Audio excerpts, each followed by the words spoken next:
incredibly grateful that Mark's sharing some time with us, and certainly the Vietnamese triathlon community here. 6-time Ironman world champion, 10-time Nice triathlon champion, and that's very relevant because the men's world championship just took place there for the very first time on European soil. So, I have some questions there probably for Mark later on in this podcast. And again, multi Hall of Fames, whether it's USAT, International Triathlon Hall of Fame, ITU Hall of Fame, and at one point voted as Outside Magazine's greatest endurance athlete of all time, as well as on ESPN. So, Mark, thank you for joining us today. Super excited to have you. Yeah, well, thank you for having me. I started racing triathlon in 1982. I was 24 years old. The sport was very young, and there were really only a handful of races in the whole world. And so here we are in 2023.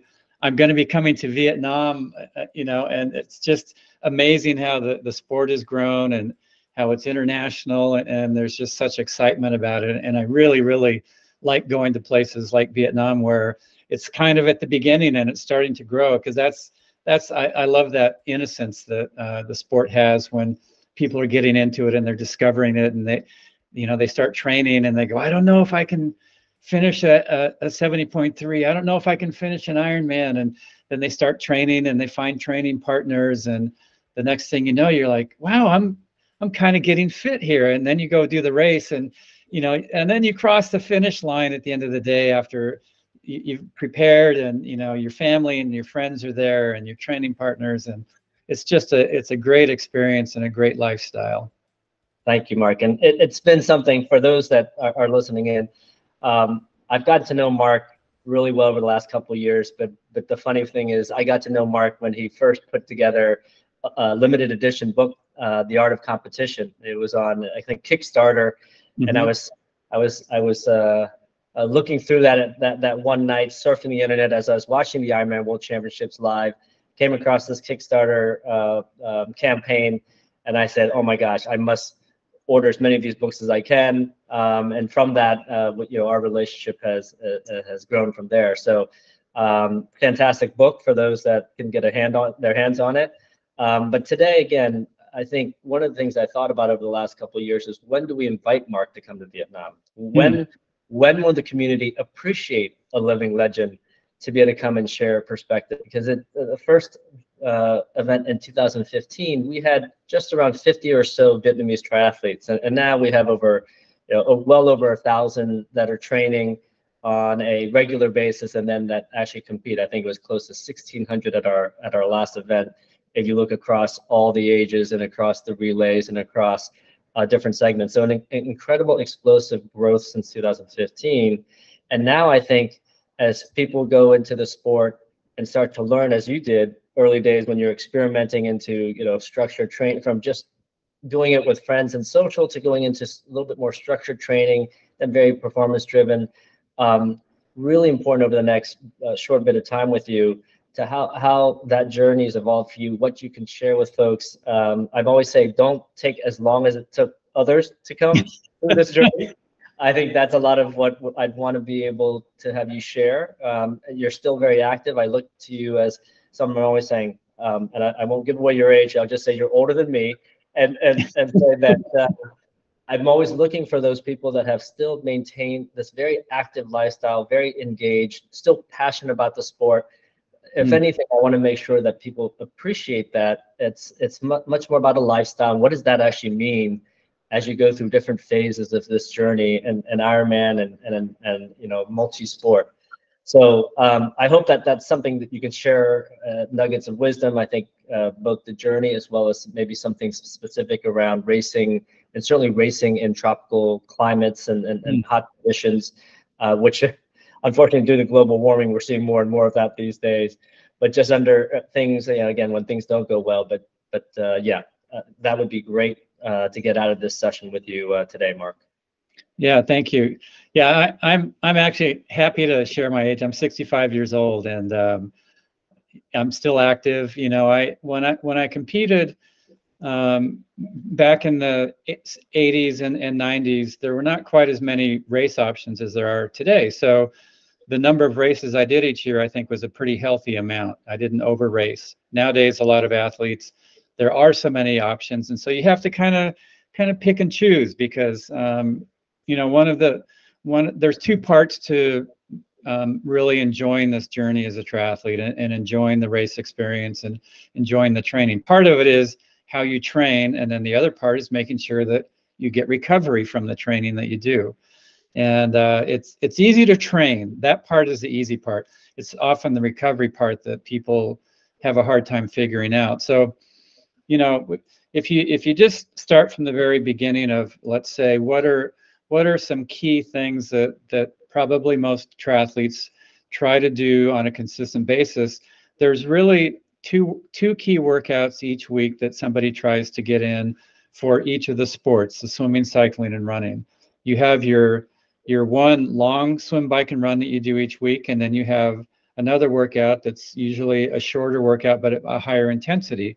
So on those longer workouts, and I'll explain what long means in a minute, but in the longer workouts, you're just kind of working on your rhythm. You're, like in the water, working on your stroke. You're working on your cadence rate on the bike. You're working on, you know, having good form when you're running, and it's more like a steady workout. So it's a kind of intensity where you're not going all out.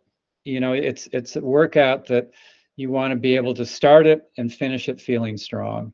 And then that second workout that is kind of a key workout each week is one that is a little bit faster. And in that, you'll do some short segments where, you know, you push the pace, and maybe you'll actually be having a little, like, minute or 2 minute segments within a 30-minute workout or 40-minute workout where you're actually going race pace, or maybe even faster than race pace. And that's just kind of getting your body used to that feel, and so that you don't get kind of afraid of it. You know, like sometimes every year when I would start out my training, I always did everything just moderate in the beginning of the year. And then I reached a point where I could feel my fitness was building, that endurance fitness was building. And then I said, okay, now I need to start adding in some of the speed work, the interval work. And always the first interval that I pushed, I thought I was going to have a heart attack and die. And I'm like, okay, just calm down here, calm down. You know, you're actually not going that fast yet. And then it's like, okay, you know, that sensation of kind of like, you can feel every part of your body working, and there's a bit of uncomfortableness with it. That's just the side effect of your body working really fast and working really well. So anyway, so for example, how would you set up a week? Well, if you have 3 sports and 2 key workouts in each sport each week, that's 6 workouts that you would kind of try to fit in throughout the week. And of course you can do more, but that's like the basics.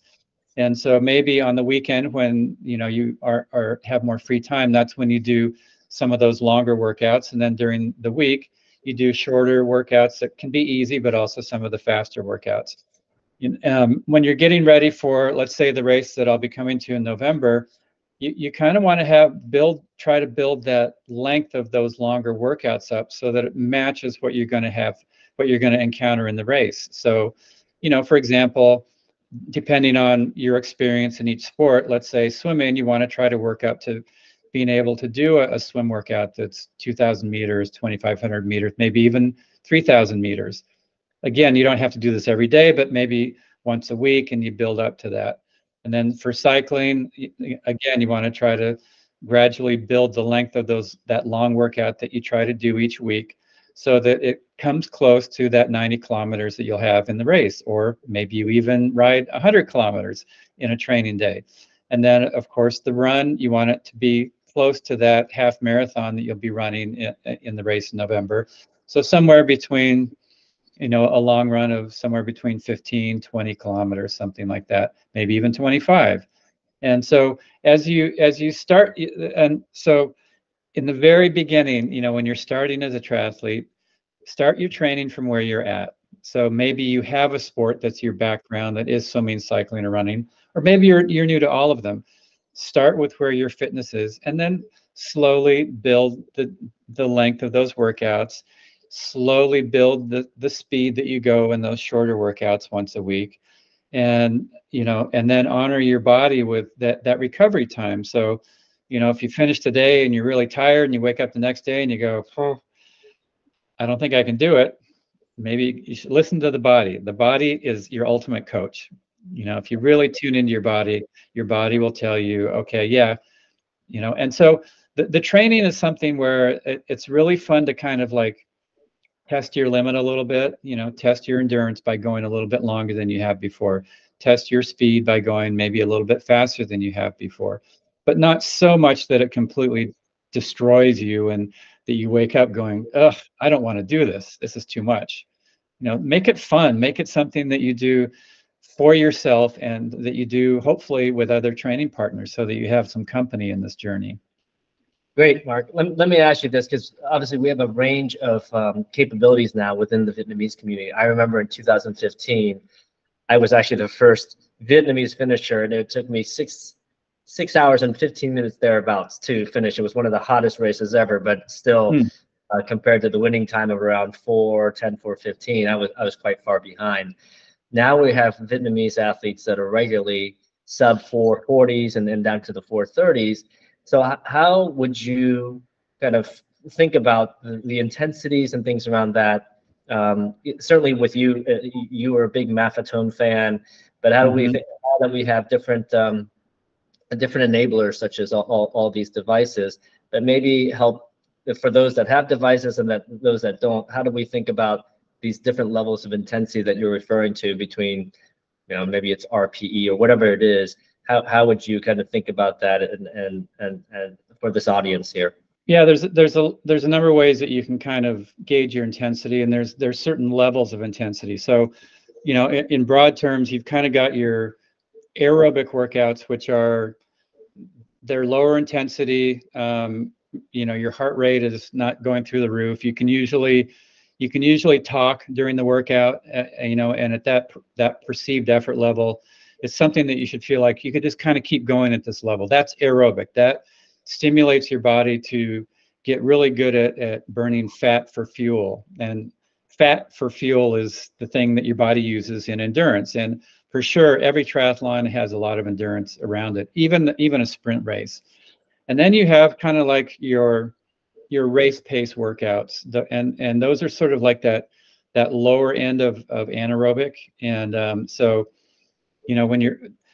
let's say if you have a kind of a pace in mind that you want to hold in the race coming up, you would want to do some workouts that have some extended periods with that race pace. So 5-minute intervals, 10-minute intervals, maybe 15 minutes at a time, where you're holding race pace and then you back off, and then you go to race pace again and you back off.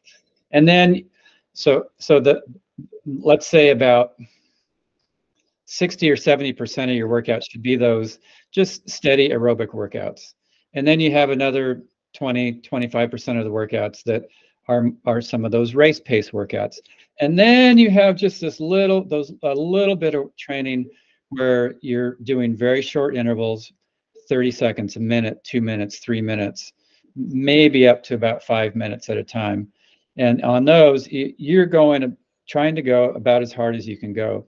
So, and what that does is it stimulates that high-end intensity in your body, which raises a value that's called VO2 max, which is your body's ability to take in oxygen quickly.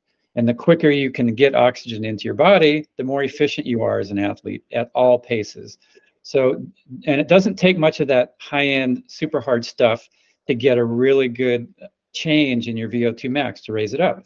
So you want to do just a little bit of that kind of training. So if somebody, let's say, is able to go a 4:30, that's a darn good time. And if they want to go 4:15, 4:10, that it's just going to be doing maybe a little bit more of each of these things and looking at the balance of what they're doing right now. Are they doing enough of that aerobic training? Are they doing enough of that race pace training? Are they doing enough of that real sort of focused high-end intensity at the right times, just the right amount so that they don't burn themselves out? And so you can use perceived effort. Aerobic is, like I said, steady. It's something that you feel like you could just keep going at that pace for quite a while. Race pace obviously is something that you can tolerate. It may not be super comfortable, but you know that, okay, I could do this for the 70.3. That high anaerobic stuff is like, okay, I know that at this speed, I'm only going to be able to hold this speed for a minute, 2 minutes, whatever the interval is. And then you can use, you can use power on your bike for really dialing in those zones. You can use pace on running to really dial in those zones. That's a whole that would be a whole workshop in itself. Yeah, no, that's great, Mark. I think two things you highlighted in here that would be helpful too, or one around fat for fuel. It's such an important topic these days, and I think people are so used to pounding these gels and eating lots of sweets and a lot of carbs. Maybe you could touch a moment on what that is and the importance of having that metabolic flexibility to burn your fat, and what does that mean to be able to do that, not just on race day. I think you really have to actually set yourself up during your training to do that, everything from doing these lower intensity things and what you're eating or not eating, so you don't feel like you're always having to fuel with the fast fuels and the carbs. But it would be great to hear a little bit about that. And then the other point would be, again, this distance sometimes is very daunting for people when they think about how much training they have. Given that you've trained a lot of athletes over the year and a range of different abilities, maybe the low and high end of how many hours to actually have, to be able to finish a race and then to potentially be a high performer. Those two things would certainly, I think, be interesting as people are educating themselves more, is that you don't necessarily have to train 10 to 15 hours to do well. It's about how smart you train, and to the point you raised, maybe some structured training with a group of friends, but low end and maybe, again, high end. It would be great to hear both of those from you. Yeah. Well, let's start with those hours per week. Like if you have somewhere between 6 and 8 hours a week to train, you can do really well in a race. You can be prepared. You'll have a great experience, and you can probably fit it into your life, especially if a good chunk of those 6 to 8 hours is done on Saturdays and Sundays, let's say in the morning when you have time, or when you're not working, or whatever your schedule is. It doesn't have to be the same amount of time of training each day. You can load up on some days, and other days maybe you don't even train at all. The high end, when I'll give you my example. A lot of triathletes find that, especially when they start to get really good and their fitness builds and they have experience and they've learned how to tune into their body to kind of know, like, okay, this amount of pushing is okay because I know that I can recover tomorrow or by the next day and continue on, or maybe that amount of pushing that I've done this week is too much. I'm going to need a real easy week. And so those people are generally training somewhere closer to actually 20 hours a week, 15. That's a full-time job, and that's a full-time professional athlete, not a 15 to 20 hours. Yeah, 15 to 20 hours a week. And I actually read yesterday that something about Christian Blumenfeld, who is gold medalist in Tokyo in the Olympics and Ironman world champion when it was held in St. George, 70.3 world champion. I mean, the guy is one of the best triathletes in the world. He trains 30 to 35 hours a week. He has no other life, but he trains, he trains 30. And I'm like, geez, if I did that, I probably would have killed myself. So anyway, one of the key things with all of this is to sort of ask yourself, okay, I'm excited to do a triathlon. How much time do I realistically have to train? And whatever that time is, build your training around that. You can go, oh, I saw this schedule in Triathlete magazine or somewhere, and it had 15 hours of training, and I'll try to fit it in. But if that's unrealistic with your life, you will not enjoy the experience. It will not become a part of your life. Sport should reduce the stress in your life. It shouldn't add to it, and so, like I said, to go back, 6 or 8 hours a week, you can get super fit. And then if you have more time, you can maybe work up to 12 to 15 hours a week.